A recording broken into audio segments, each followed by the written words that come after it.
দিল্লি থেকে ৩ গডফাদারের নেতৃত্বে বাংলাদেশের নাশকতার পরিকল্পনা, বাজেট ৪,৫০০ কোটি টাকা।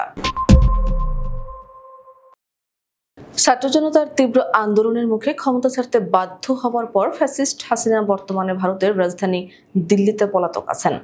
দেশের বাইরে থেকেও তিনি অন্তর্বর্তী সরকার হটিয়ে আওয়ামী লীগকে পুনরায় ক্ষমতায় ফেরাতে নানা কৌশল সাজাচ্ছেন। সেই পরিকল্পনার অংশ হিসেবে দিল্লিতে সম্প্রতি গোপন বৈঠক করেছেন শেখ হাসিনা ও এস আলম গ্রুপের চেয়ারম্যান সাইফুল আলম মাসুদ।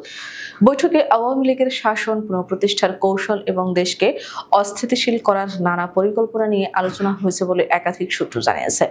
গোয়েন্দা তথ্য অনুযায়ী শেখ হাসিনাকে ২,৫০০ কোটি টাকা দিয়েছেন এস আলম, পাশাপাশি আরো ২,০০০ কোটি টাকা দেওয়ার আশ্বাস দিয়েছেন তিনি। এই অর্থ দিয়ে দেশে ভয়াবহ নাশকতার পরিকল্পনা ও অন্তর্বর্তী সরকারকে হটানোর ছক কষা হচ্ছে।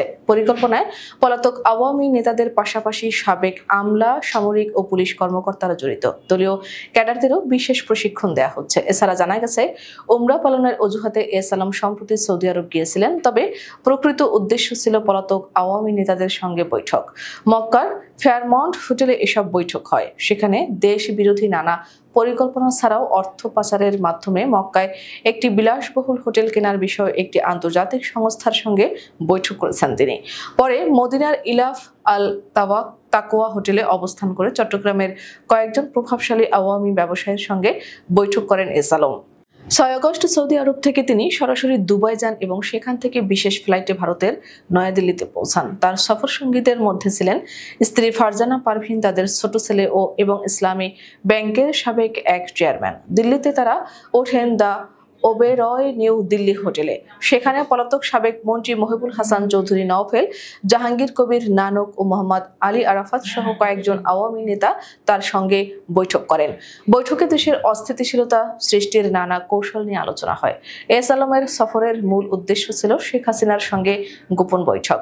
৮ আগস্ট দুপুরে সব যোগাযোগ ডিভাইস হোটেলে রেখে তিনি নম্বরবিহীন গাড়িতে হাসিনার বাসভবনের উদ্দেশ্যে রওনা দেন।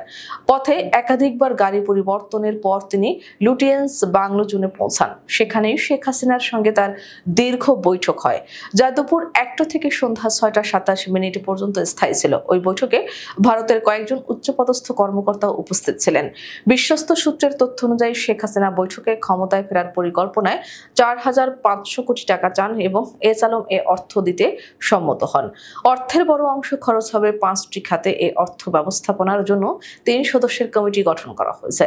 এতে দায়িত্ব পেয়েছেন জাহাঙ্গীর কবির নানক, মোহাম্মদ আলী আরাফাত ও মহিবুল হাসান চৌধুরী নওফেল। এই বৈঠককে কেন্দ্র করে নতুন করে আশঙ্কা তৈরি হয়েছে যে ভারতীয় মাটিতে বসে বাংলাদেশ বিরোধী ষড়যন্ত্রের মাধ্যমে পুনরায় ক্ষমতায় ফেরার চেষ্টা করছে আওয়ামী লীগ।